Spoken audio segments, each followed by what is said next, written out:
Hi, this is Trent with Speak2Read.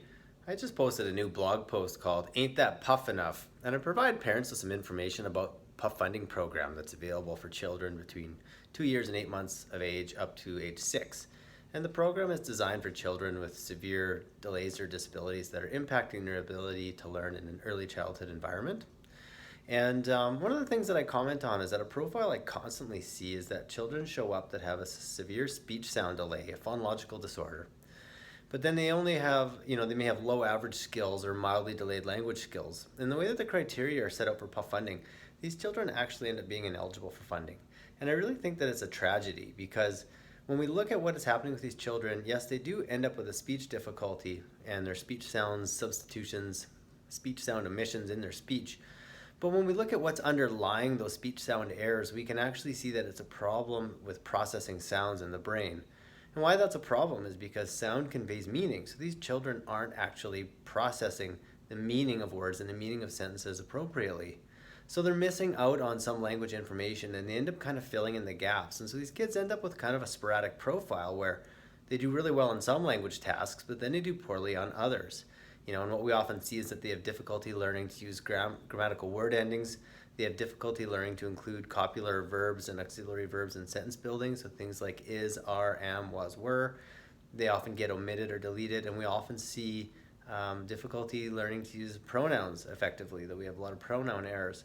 So there are some errors that show up in the language record, but then the errors aren't frequent enough or numerous enough to bring down the scores in a comprehensive overall language assessment.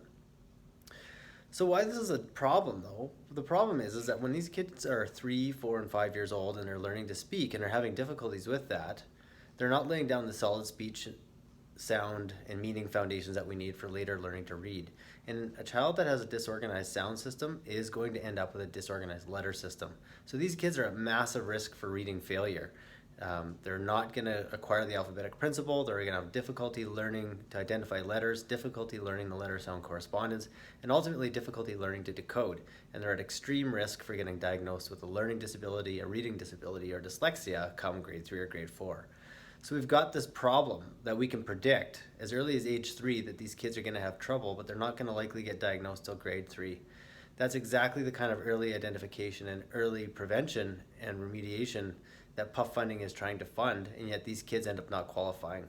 So I wrote a blog post to really urge people to get educated on what phonological processing really is and to recognize that it's actually a cognitive linguistic disorder. It's not a speech sound disorder, it's a language problem. So it actually is a language impairment, and we can go in and we can assess phonological processing. So my appeal is that we recognize phonological processing as a language construct and that we start to accept some of the tests that we can use to get phonological processing scores. And when children come out as severely delayed in the areas of phonological processing and the sound processing, that these children get accepted into PUF funding programs so they can get the therapy that they need. And one more caveat about that is because these children have difficulties in processing sounds, speech therapy alone is not going to be enough to remediate this disorder. Once we address those speech patterns, the outward manifestation of the problem often resolves and people think the problem is fixed, but there can still be a difficulty with sound processing in the brain. So these kids are still at massive risk for reading failure, but without having those speech sound errors, people may not recognize that they still need help and support. So I really urge you to go beyond speech therapy and really work on some of the sound processing work as alongside of and part of speech therapy. The speech therapy is still important, it's just not the be all and end all.